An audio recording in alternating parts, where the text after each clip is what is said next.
नमस्कार दोस्तों, स्वागत है आप सबका हमारी एजुकेशन क्लास में जिसका नाम है प्लास्टिक प्रोसेसिंग और मैं हूं आपके साथ दीपक चौहान।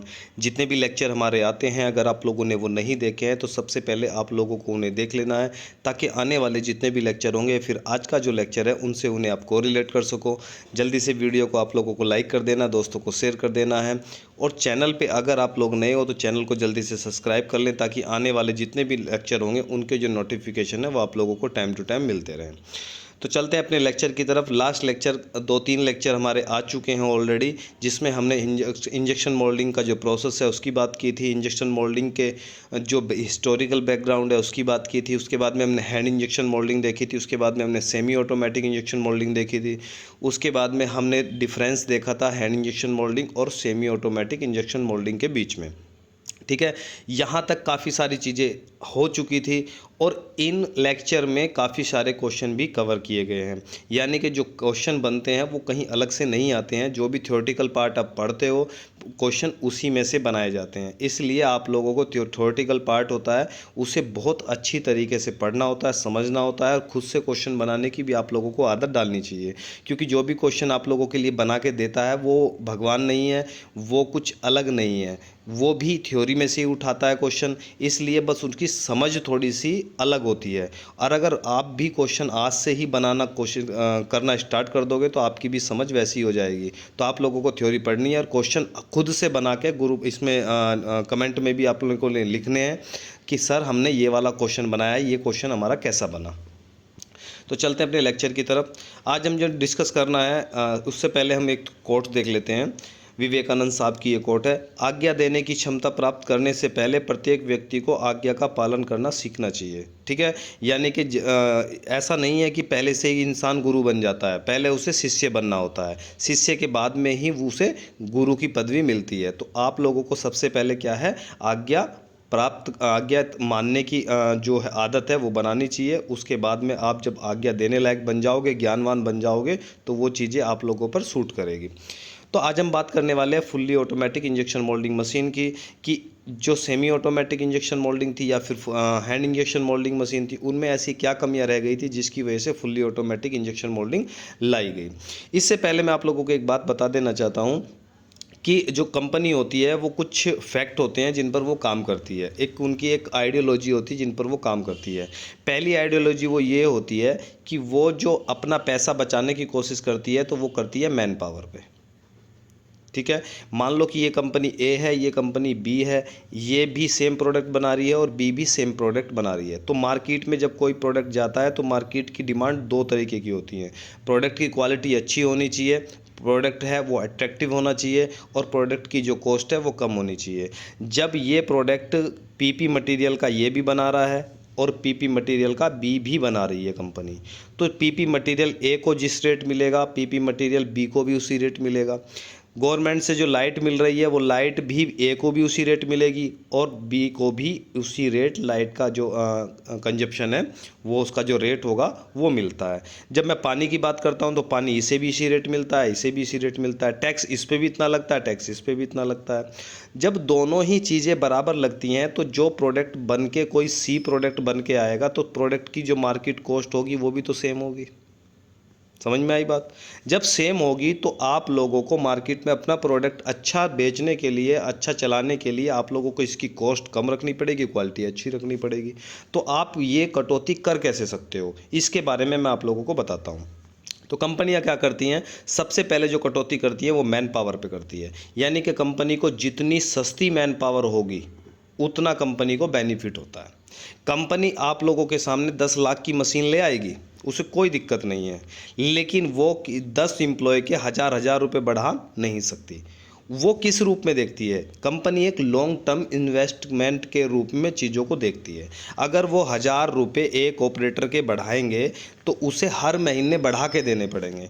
अगर वो मशीन पर इन्वेस्टमेंट एक ही बार कर देंगे तो वो कई सालों तक वो मशीन चलती रहेगी, उसे कोई भी प्रॉब्लम नहीं होने वाली है। तो जो आप ऑपरेटर पे इन्वेस्ट कर रहे हैं उससे अच्छा वो मशीन पर इन्वेस्ट करते हैं। तो इसीलिए मैन पावर में कटौती की जाती है, उसकी सैलरी में कटौती की जाती है, जो सैलरी है वो कम दी जाती है। इसीलिए कॉन्ट्रैक्ट बेस पर भी ज़्यादातर कंपनियां जो मैन पावर है वो हायर करती हैं। ठीक है, दूसरा होता है मिक्सिंग। आप लोगों ने देखा होगा कि कुछ कंपनियां ऐसी हैं जो मिक्सिंग करती हैं। मान लो पीपी है तो वो प्योर नहीं चलाना है, ठीक है, उसमें कुछ कटिंग मटेरियल चला देंगे तो वो थोड़ा सा उनका जो एवरेज है वो वहाँ पर निकल आता है, प्रोडक्ट भी बन जाता है और जो बेनिफिट है वो भी हो जाता है। तो फुल्ली ऑटोमेटिक जो इंजेक्शन मोल्डिंग मशीन थी, अगर हैंड इंजेक्शन मोल्डिंग में 2 लोग लग रहे हैं तो अब फुल्ली ऑटोमेटिक में आप लोगों को ऑपरेटर की भी ज़रूरत नहीं है। मशीनें कई कंपनियों में ऐसी हैं कि मशीनें चली जा रही हैं, कई महीने साल भर हो गया लेकिन वहाँ पर ऑपरेटर नहीं है, बस एक ही बंदा कई मशीनों पर छोड़ा हुआ है जो प्रोडक्ट को निकाल रहा है और उन्हें पैक कर रहा है। तो फुल्ली ऑटोमेटिक ने कहीं ना कहीं मैन पावर में क्या करी है, कमी की है, उससे बचाया है। इसका प्रोसेस देख लेते हैं। हैंड इंजेक्शन मोल्डिंग मशीन और semi automatic injection moulding machine में आई कमियों को दूर करने के लिए फुल्ली ऑटोमेटिक इंजेक्शन मोल्डिंग को लाया गया। सबसे पहला कारण क्या था, प्लास्टिक। इसका जो प्रोसेस हम देखते हैं तो इसका प्रोसेस भी लगभग सेम है। अब hand injection moulding semi automatic या फुल्ली ऑटोमेटिक का जो प्रोसेस है वो सेम क्यों है जबकि मशीनें अलग अलग हैं? तो मैं आप लोगों को ये बताने की कोशिश कर रहा हूँ कि जो किसी भी मशीन का जो प्रोसेस होता है वो बेसिक प्रोसीजर सेम होता है। कंपनी चाहे लाख कंपनियों की बनी हुई हो, जो मशीन हो वो लाखों कंपनियों की बनी हो, उससे कोई फ़र्क नहीं पड़ता है, लेकिन जो उसका बेसिक फंक्शन है वो सेम ही होता है। और आप देख रहे हो कि सभी में क्या है, प्लास्टिक रॉ मटेरियल को प्रॉपर मिक्स करने की जो परेशानी थी, अब प्रोसेस में देखेंगे ये चीज़ कि प्रोसेस में तीनों मशीनों का जो प्रोसेस है वो समान है। कैसा है कि जो रॉ मटेरियल है उसे होपर में डालो, होपर से वो बैरल में जाएगा, बैरल में हीटर की सहायता से गर्म होगा, फिर पिस्टन या स्क्रू की सहायता से उसे मोल्ड में हाई प्रेशर से इंजेक्ट कर देंगे। Hand injection moulding semi automatic सब में हम यही तो देखते आ रहे हैं, तो ये कॉमन चीज़ है। तो आप लोगों को इससे कंफ्यूज नहीं होना है कि फलानी जो मशीन है वो किसी और कंपनी की, अरे बेसिक तो वही रहना है, चाहे किसी भी कंपनी की, उससे कोई फ़र्क नहीं पड़ता है। तो दूसरी जो कमियां थी वो क्या क्या थी, प्लास्टिक रॉ मटेरियल में मटेरियल को प्रॉपर मिक्सिंग करने की जो लगातार परेशानी थी वो बनी आ रही थी। वो हैंड इंजेक्शन मोल्डिंग में भी थी, वो सेमी ऑटोमेटिक इंजेक्शन मोल्डिंग में भी थी। हैंड इंजेक्शन व सेमी ऑटोमेटिक इंजेक्शन मोल्डिंग दोनों में बनी आ रही थी। इस परेशानी का निवारण तब हुआ जब 1946 में स्क्रू को इंजेक्शन मोल्डिंग मशीन में जोड़ा गया, और ये एक बहुत बड़ा कदम था। ठीक है, क्यों? क्योंकि स्क्रू ने बहुत सारे काम किए और स्क्रू ने प्लास्टिक के क्षेत्र में क्रांति ला दी, बहुत काम किए स्क्रू ने। और आज भी चाहे मैं एक्सट्रूजन की बात करूं, चाहे मैं इंजेक्शन की बात करूं, चाहे मैं ब्लो की बात करूं, चाहे फिर मैं पाइप प्लांट की बात करूं, फिल्म प्लांट की बात करूं, आज स्क्रू ने कहर ढाया हुआ है कतई। ठीक, fully automatic injection moulding machine में स्क्रू जो है वो रिफिलिंग के दौरान घूमकर बैक प्रेशर की सहायता से मटेरियल को प्रॉपर मिक्स करने लगा, जिससे पार्ट की जो गुणवत्ता है वो अच्छी हो गई। आज fully automatic injection moulding machine का प्रयोग बड़े स्तर पर किया जा रहा है। अब स्क्रू ने क्या किया, अब स्क्रू ने रोटेट करना स्टार्ट किया, और जब रोटेट करना स्टार्ट किया तो मटेरियल की जो मिक्सिंग की प्रॉब्लम चली आ रही थी अब वो क्या हो गई, दूर हो गई। क्यों? क्योंकि बैक प्रेशर की सहायता से जब स्क्रू ने रोटेट करना स्टार्ट किया रिफिलिंग के दौरान, तो जो सिलेंडर है उसने बैक प्रेशर बनाना स्टार्ट कर दिया। जब बनाना स्टार्ट कर दिया तो अब क्या होगा कि मटेरियल की जो मिक्सिंग है वो प्रॉपर हो जाएगी। तो आप ये बोल सकते हो कि बैक प्रेशर से मटेरियल की अच्छी मिक्सिंग के लिए जो इनिशिएट है वो बैक प्रेशर के द्वारा लिया जाता है, या फिर बैक प्रेशर का जो कार्य होता है मटेरियल की अच्छी मिक्सिंग के लिए होता है। अब बैक प्रेशर को आप कम कर देते हो तो देखो बैक प्रेशर से होता क्या क्या है, बैक प्रेशर को आप कम कर दोगे तो क्या क्या होगा, रिफिलिंग जो एक तरीके से चार्जिंग है वो टाइम जो है वो कम हो जाएगा, रिफिलिंग टाइम कम हो जाएगा, मिक्सिंग भी कम हो जाएगी, हीट भी कम हो जाएगी, क्योंकि इसके बढ़ाने से मिक्सिंग अच्छी हो जाती है, रिफिलिंग टाइम बढ़ जाता है। और आप लोगों का जो तीसरी चीज़ है, जो आप लोगों की रिफिलिंग टाइम हो गया और मिक्सिंग हो गया, और जो हीट है, बैरल की हीट है वो भी बढ़ जाती है जब आप बैक प्रेशर बढ़ाते हो। तो आप लोगों को प्रोसेस के दौरान इस चीज़ों का ध्यान रखना है।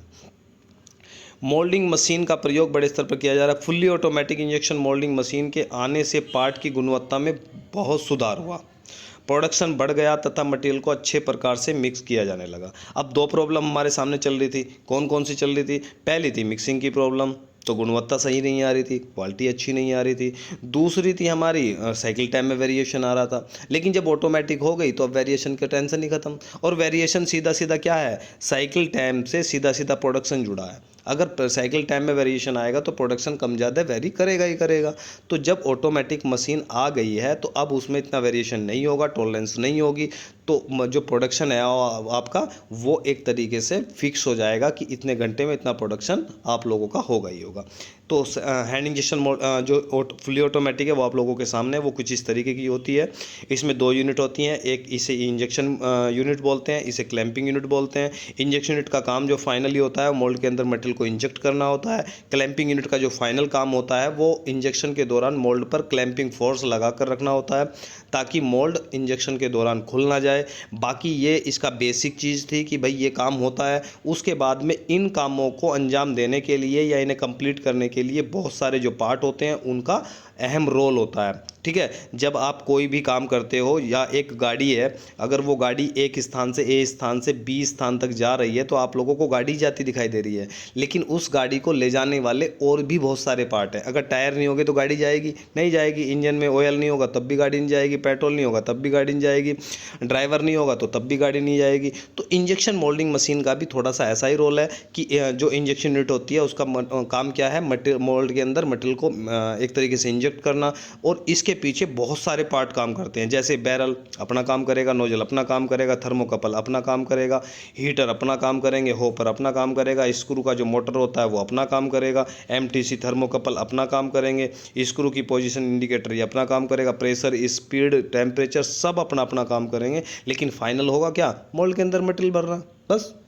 क्लैंपिंग यूनिट में भी क्या है, क्लैंपिंग यूनिट में टाई बार है, उनके अपने काम है, मोल्ड है, कंट्रोलर है, मूवेबल प्लेट है, स्टेशनरी प्लेट है, आप लोगों के दुनिया भर की चीज़ें हैं। लेकिन फाइनल काम क्या है, क्लैंपिंग फोर्स लगाना, इजेक्टर करना, मोल्ड ओपन क्लोज करना। ठीक है, तो ये सारी चीज़ें हैं। तो आप लोगों को सबसे पहले किसी भी चीज़ को दूर से देखना होता है क्योंकि वो छोटी दिखाई देती है। जब उसके पास आकर देखोगे तो उसे डिवाइड करके जब पढ़ोगे तो वो आप लोगों को अच्छी तरीके से समझ में आ जाएगी। तो नेक्स्ट लेक्चर से हम फुल्ली ऑटोमेटिक इंजेक्शन मोल्डिंग के प्रत्येक पार्ट को पढ़ना स्टार्ट करेंगे, उसके प्रोसीजर देखेंगे, क्या चीज़ घटाने से क्या चीज़ होती है, क्या चीज़ बढ़ाने से क्या चीज़ होती है, डिफेक्ट कौन कौन से आते हैं, कौन कौन से डिफेक्ट हम किस तरीके से सही कर सकते हैं, वो सारी चीज़ें हम नेक्स्ट लेक्चर से देखना स्टार्ट करेंगे। तो देखना ना भूलें प्लास्टिक प्रोसेसिंग। ठीक है, तो आज के लिए इतना ही। अगर वीडियो आप लोगों को पसंद आती है तो वीडियो को लाइक कर दें, दोस्तों को शेयर कर दें। चैनल पे अगर आप लोग नए हो तो चैनल को प्लीज़ सब्सक्राइब कर लें और देखते रहें प्लास्टिक प्रोसेसिंग। मिलते हैं नेक्स्ट लेक्चर में, जब तक के लिए दीजिए हमें इजाज़त। जय हिंद, जय भारत।